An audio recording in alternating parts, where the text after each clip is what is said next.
విజయవాడను వరదలు ముంచేస్తున్నాయి. ఓ పక్కమట అధికార యంత్రాంగం మొత్తం ఆ విపత్తును ఎలా ఎదుర్కోవాలా అని గౌరవ ముఖ్యమంత్రి నారా చంద్రబాబు గారి నాయకత్వంలో అహర్నిశలో కష్టపడుతున్నారు. అది చూసి వారం లేని వైసీపీ వాళ్ళు ఇక్కడికి విజయవాడలోని రాజరాజపేటకు వచ్చి ఒక వ్యంగ్యంగా జరిగింది. ఈ సందర్భంగా ఆ మహిళ తన యొక్క ఆవేదన వెలగక్కుతూ అయినా ప్రభుత్వం చక్కనే చేస్తుంది కదా, అటువంటి పొజిషన్లో మీరు ఇట్లా వచ్చి చేయడం మంచి భావ్యం కాదని చెప్పేసి ఒక మహిళ ప్రతిపక్షాల కుట్రని చాలా సమర్థవంతంగా తిప్పికొట్టింది. ఈ సందర్భంగా ఆమెతో మాట్లాడే ప్రయత్నం చేద్దాం. చెప్పమ్మా, మీ పేరేంటి తల్లి? నా పేరు ఆశాబి అండి. మీ ఆశాబి గారు, మీరు చెప్పండి, మీకు అంత కోపం రావడానికి గల కారణం ఏంటి? కారణం అంటే 5 ఏళ్ళు జరిగినగా అదో 5 ఏళ్ళు ఉన్నాడండి పదవిలోని. 5 ఏళ్ళు పదవిలో ఉన్నా కూడా మాకు ఈ పేట గుర్తుకు రాలి ఆయనకి.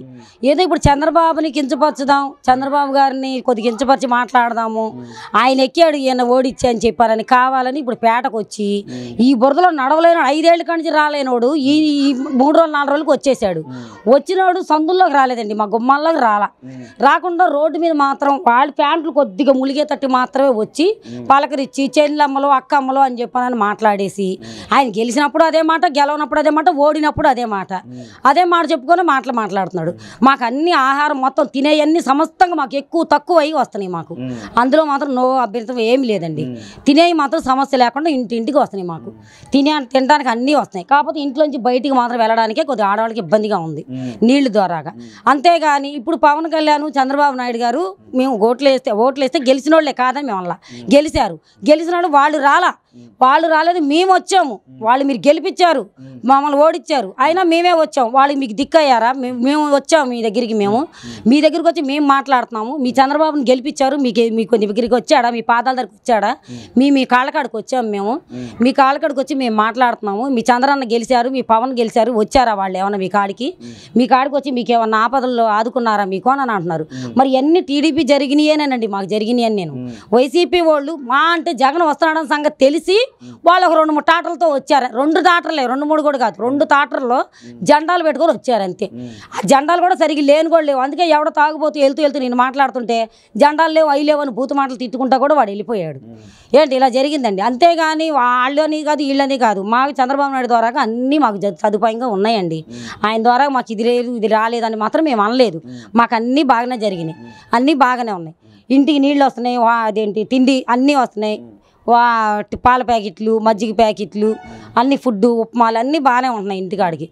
నిన్న జగన్ ఒక్కడ వచ్చేసి మాకు ఏంటంటే ఇదిగో నన్ను గెలిపిలేదుగా, నన్ను గెలిపిపోతే ఈ పరిస్థితి వచ్చింది. మీకు చంద్రన్న గెలిపించారుగా, మీరందరూ ఇలా వరద బాధ్యతల్లో ఇరుక్కుపోయారు. ఆయన గెలిపించడం వల్లే మీరు ఇలా బురదపాలు అయ్యారు, ఆయన వల్లే మీరు ఇలాగ అయిపోయారు. నేనైతే మిమ్మల్ని తేల్చేసేవాడిని పైకి, నేనైతే పైన ఉంచేసేవాడిని. ఏమి ఉంచుతున్నారండి? 5 ఏళ్ళు ఉన్న వాళ్ళు ఏమన్నా పెట్టారా? మాకేమన్నా 5 ఏళ్ళకి ఇల్లులు ఇస్తాం అన్నారు. ఆ ఇల్లులు కాగితాలు మంచాల కింద పెట్టుకొని ఈ వరదలతో కొట్టుకొని వెళ్ళిపోయినాయి ఆ కాగితాలు కూడా. మాకు ఆ కాగితాల వల్ల కూడా ఇల్లువేం లేదు. మరి అంత ఇల్లులు ఇస్తున్నాం అన్న వాడే మాట నిలుపుకోలేకుండా మళ్ళీ జనం వల్లకి వచ్చేసి మళ్ళీ ఇస్తాం అంటే ఎవరు నమ్ముతారు? వాళ్ళ మాటలు ఎవరు నమ్మలేనప్పుడు మళ్ళీ జనాల్లోకి వచ్చి మళ్ళీ నన్నే గెలిపిస్తారు అనేసి వచ్చి సానుభూతికి వచ్చి మాట్లాడి నిన్న ఏంటి మీకు వాళ్ళ వల్ల ఏమి రాదు, మీకు వాళ్ళ వల్ల ఏం జరగదు, వైసీపీ వాళ్ళే మీకు ఆదుకుంటారు అది ఇదని ఒక టాటర్ తీసుకొచ్చేసి మురిపిచ్చేసి వాళ్ళ టాటర్లో ఎన్ని అక్కడ ఒక 4గురికి పంచారు. ఆ 4గురు కూడా వాళ్ళ వ్యక్తులే తీసుకున్నారు, కానీ మామూలు వాళ్ళు మాలాంటి వాళ్ళు మాత్రం తీసుకోలేదండి. అది వాళ్ళ మెప్పుల కోసమే తీసుకున్నారు. అన్నా నా మాట ఏమని తెల్ల చొక్కాలు వేసుకున్న వాళ్ళందరూ తెల్ల చొక్కాలు వేసుకున్న నా కొడుకులు అలాగే అన్న తెల్ల చొక్కాలు వేసుకున్న నా కొడుకులు కదర చొక్కాలు వేసుకుని వాడు వెనకాల తిరగడానికి వచ్చారు. వాడు దాసోహం అయ్యే వచ్చిన వాళ్ళు వాళ్ళందరూ, వాడితో గెలిచిన వాళ్ళే, వాళ్ళందరూ వాడి డబ్బు సొమ్ము తిన్న వాళ్ళే. ఓడితే ఇంకా వెనక సొమ్ము వేసుకోకుండా ఉన్నారా? వాళ్ళు గెలిస్తే మాత్రం ఓడిపోతే మాత్రం వాళ్ళకి వెనక సొమ్ములు లేకుండా ఉన్నారా? ఇప్పుడు అంతమంది గెలిచారు, అంతకుముందు గెలిచాడు 5 ఏళ్ళు గెలిచాడు. 5 ఏళ్ళు గెలిచిన వాళ్ళు వెనకాల ఉన్న వాళ్ళకి అందరికి ఏమి లేక అడుక్కు తినేటట్టుకు వచ్చారా వెనకాల? చంద్రబాబు నాయుడే పెట్టాలా, మీకు ఆయనే గెలిచాడు, మీరు ఆయన్నే అడగండి, మాకు హక్కు లేదు అని అంటే ఇన్నాళ్ళు 5 ఏళ్ళు పరిపాలించలేదా మీరు? మేము ఓటేస్తేనే మీరు పరిపాలించారు 5 ఏళ్ళు. మరి అవన్నీ గుర్తు రాలేదా మేము వేసినప్పుడు? అంటే 5 ఏళ్ళు ఒక్క 5 ఏళ్ళకి మీరు గెలిచినప్పుడు మీకు చంద్రబాబు నాయుడు తక్కువ అయ్యాడు, ఇప్పుడు చంద్రబాబు నాయుడు ఎక్కువ అయ్యాడు అని చెప్పి మీరు తక్కువ అయ్యారని మాటలు మా దగ్గర చెప్తున్నారు మాటలు. మరి మీరేం చేశారు 5 ఏళ్ళకి? మీరు చేశారు చెప్పండి. మరి మీరు చేసినప్పుడు కరోనాలు వచ్చినాయి, పెద్ద పెద్దవి వచ్చినాయి, ఇంక అంతకంటే పాపాలు బోళ్ళు వచ్చినాయి. మీరు చేసినప్పుడు, మీరు పరిపాలించినప్పుడు బోళ్ళు వచ్చినాయి పాపాలు. ఇంక ఇదన్నా వరదలు వచ్చి అక్కడొకరు ఉన్నాం, బాగానే ఉన్నాం. కరోనా వచ్చినప్పుడు ఈ పాపాత్ముడు వచ్చాడు, పాపంగా పోయినాయి అని చెప్పి చాలామంది అన్నారు. మరి అప్పుడు జగన్ తిట్టుకోలేదా? ఇప్పుడంటే చంద్రబాబుని తిట్టుకుంటున్నారంట. ఏమి రాలేదు, ఆయన్ని బాగా ఓట్లేసి గెలిపించినందుకు మీకు బాగా బుద్ధి వచ్చింది, మీకు బుద్ధి వచ్చేటట్టు చేశాడు మీకు చంద్రబాబు నాయుడు, ఆయన్ని గెలిపించారు, ఆయన వల్ల మీకు ఏముంది, ఇది వరదపాలు అయ్యారు అని చెప్పని ఆయన చెప్పుకోవడానికి, ఆయన మెప్పులు పొందుకోవడానికి, పెద్దమ్మలారా అక్క చెల్లిలారా అని చెప్పని ఆ బుద్ధి పోదుగా ఆయనకి. అలాగ అనుకుంటా వెళ్ళాడు. ఎక్కడ దాకా వెళ్ళలేదండి. ఆ బెజ్జి దిగాడు కారు, అది ఆ చివరి ఒక 4-5 లైన్లు వెళ్ళాడండి అంతే. మళ్ళీ అమ్మట వెనక్కి వచ్చేసి. మరి ఈ బాధలన్నీ ఎవరు పడతారండి? 5 రోజులు 6 రోజులు ఉన్నాం మేము నీళ్ళల్లో. ఇవన్నీ ఎవరు పడతారు? చంద్రబాబు నాయుడు రాలేదు, పవన్ కళ్యాణ్ రాలేదు, మేమే వచ్చాము, వాళ్ళని అన్ని ఓట్లేసి గెలిపించారు, మీకు మొహం కూడా చూపించలేదు అని అన్నాడు జగన్ అన్నారు. జగన్ అన్నప్పుడు మరి మా వాళ్ళు కూడా రావాలిగా, పవన్ కళ్యాణ్ గారు, చంద్రబాబు నాయుడు గారు, మరి వాళ్ళు కూడా రావాలండి. వాళ్ళు ఏమంటున్నారంటే మీరు ఓట్లేసి గెలిపిస్తున్నా కూడా మీ మొఖాలు చూడడానికి వాళ్ళు రాలేదు అని అంటున్నారు. ఇప్పుడు గెలవలేడు కాబట్టి ఏ పనులు లేకుండా తిరుగుతాడు. ఇప్పుడు గెలిచినోడు కాబట్టి ఆయనకి ఎన్నో పనులు ఉంటాయి. నిజమేనా? గెలిచిన వాళ్ళు కాబట్టి, వాళ్ళు ముఖ్యమంత్రులు కాబట్టి వాళ్ళకి ఎన్నో పనులు ఉంటాయి. వాళ్ళకి ఒక్క పనే కాదుగా, ఎన్నో పనులు ఉంటాయి. మాకు చదువు లేదండి, ఎన్నో పనులు ఉంటాయి. వాళ్ళకి ఎన్నో పనుల మీద ఉంటాయి. ఈయనకంటే ఖాళీగా ఉన్నాడు కాబట్టి ఈయన ఏదో తిరగడానికి 4-10 మందిని వేసుకొని వెనకాల వచ్చాడు, తిరిగాడు, ఏదో ఆయన బిరుదులు ఆయన చెప్పుకున్నాడు. వరద వచ్చిన కాడ నుంచి ఆయన బోట్లో తిరుగుతున్నాడు, ప్రతి ఒక్కరి ఇంటికి వెళ్తున్నాడు. సింగ్ నగరం ఏంటి, పాయకాపురం ఏంటి, అదేంటండి. చంద్రబాబు నాయుడు మాత్రం మేము చూసామండి. చంద్రబాబు నాయుడు తిరుగుతున్నాడు, జేసీబీలో కూడా తిరిగాడు. కానీ ఇదివరకు తుఫాను వచ్చినప్పుడు ఈయన హెలికాప్టర్లో తప్ప కిందకి మాత్రం దిగలేదు, రాలేదండి. ఆ మాట నిజమే. మేము చంద్రబాబుని ఎన్నోసార్లు చూసాం. గెలిచిన తర్వాత చూసాం, గెలవక ముందరూ చూసాం ఆయన్ని. మేము ఇదే పేటలో గెలిచాక చూసాం, గెలవపోయినప్పుడు కూడా చూసాం. మాకు జగన్ గెలిచాక కనబడలేదు, గెలవక ముందర మాత్రం ఓట్లు వేయండి అమ్మలారా, చెల్లిలారా, అక్క చెల్లిలారా, మీరు వేయండి, నన్ను గెలిపిస్తే మీకు అంతా మేలే చేస్తాను అన్నాడు. ఇదిగో మాకు అద్దెలలో ఎవరో కొంపల్లో, మా కొంపలు లోన ఉన్నాయి, లోన మునిగిపోతే ఇక్కడ వీళ్ళ ఇళ్ళల్లో అడిగి బతిమలాడుకొని పైన ఉంటున్నాం మేము.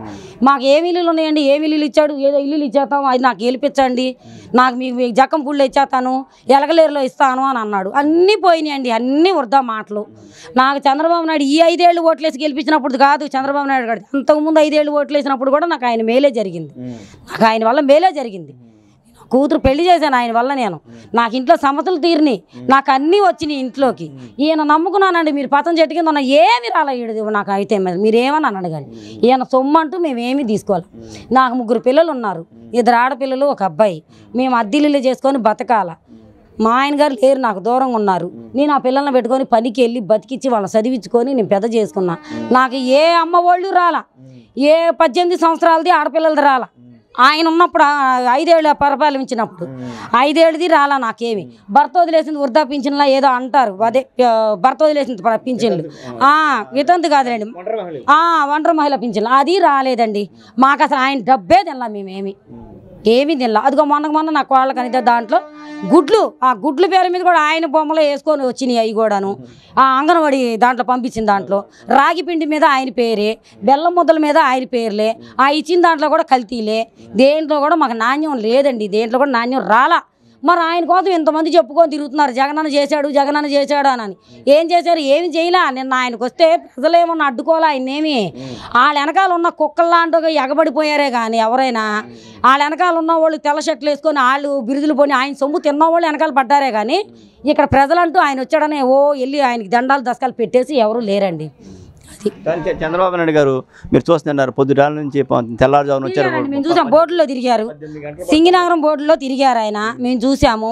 సింగినగరం బోర్డులో తిరిగారు, కోట్లు వేసుకొని తిరిగారు, చూసాము, సహాయం అంతా చేశారు. తర్వాత నీళ్ళల్లో మహిళలతో పాటు నడుచుకొని నీళ్ళలో వాటర్లో కూడా దిగి వచ్చారు. అవన్నీ మేము చూసామండి, బయట అంతా చూసాం. మేము మా జగన్ గారిని మాత్రం మేము చూడలేదండి, రాలేదు, చేయలేదు. మరి మాకైతే ఏం జరగలేదు. పరిపాలన ఇది బాగానే ఉందండి, మాకు నచ్చింది. మాకు ఎప్పుడు నచ్చుతాడు, మునుపు 5 ఏళ్ళది మాకు నచ్చింది, ఈ 5 ఏళ్ళది ఆయనది నచ్చింది. మాకు మధ్యలో వచ్చిన వాళ్ళు కాదండి, మాకు ముందు నుంచి వచ్చిన వాళ్ళే మాకు కావాలా. మాకు మధ్యలో వచ్చి అమ్మలు చెల్లెలు అక్కలు అని అన్నంత మాత్రం మురిచిపోయి ఎవరు వేసేది లేదు. అది మాకు ఆ బాబే కావాలా, ఆ బాబే రావాలి మాకు. అది